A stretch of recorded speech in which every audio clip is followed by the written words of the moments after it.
In learning about the pen tool, we've come to understand that when we use the pen tool, we're actually plotting anchor points, and Illustrator automatically connects all those anchor points with the path. And it really requires us to imagine where those anchor points are going to go. However, there is another tool inside of Illustrator. It's called the pencil tool, and it works in the exact opposite way that the pen tool works. In other words, it allows us to draw the paths, and then Illustrator automatically figures out where the anchor points need to go. In other words, the pencil tool really mimics the way that you currently interact with a pencil and a paper. Let's take a look at how the pencil tool works. I'm going to create a new document. I'll use a print profile, and I'll click OK. And I'm going to switch now to the pencil tool, which you'll find right over here inside of the Tools panel. Now, I'll be honest with you. If you're trying to use the pencil tool and you have a mouse in your hand, it can be very difficult to get good results. That's because you're not really used to sketching with a big object in your hand. Usually you have a very slender thing like a pencil, for example.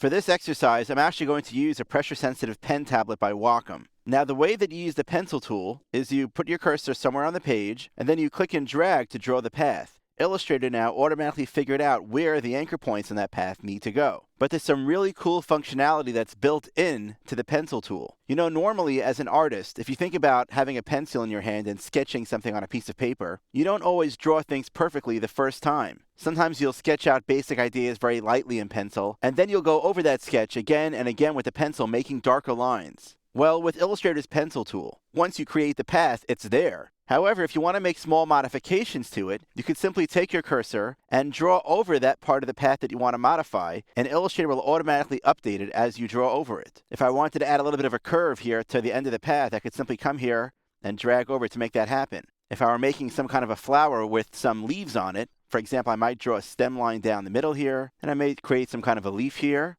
And if I wanted to now adjust the way that this edge looks for the leaf, I could simply draw over it to make it look a little bit different. Let's say something like that.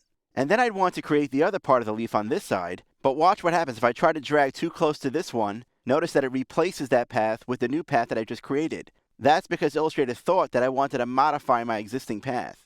To understand how to fix this problem, let's take a look at some of the preferences for the pencil tool. I'm going to go to the pencil tool directly and double click on it. That brings up the pencil tool options dialog box. Now, the first two settings here for tolerances, both for fidelity and smoothness, help me control how smooth my line is.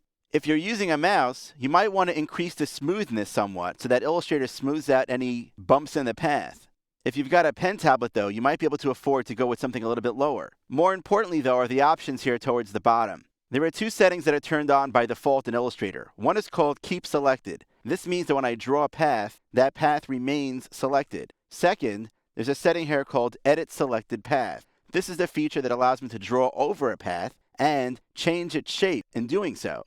That feature kicks in whenever my cursor is within 12 pixels of the path as defined right here. I'll be honest with you, I really don't want to give up that feature. I like the ability to draw over a path to make a modification to it. However, I want to have full control over when that happens. As such, what I'm going to do is I'm going to deselect the Keep Selected option.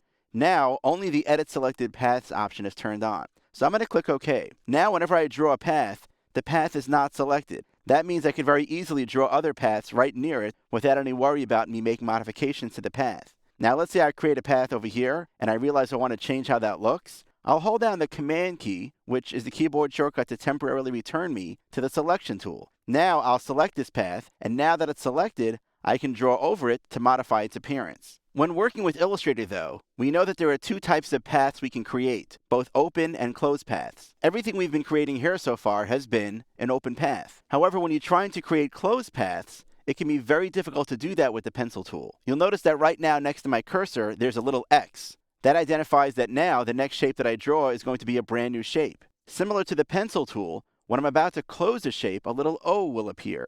So if I wanted to create some kind of a shape that was closed, I might come over here and start drawing.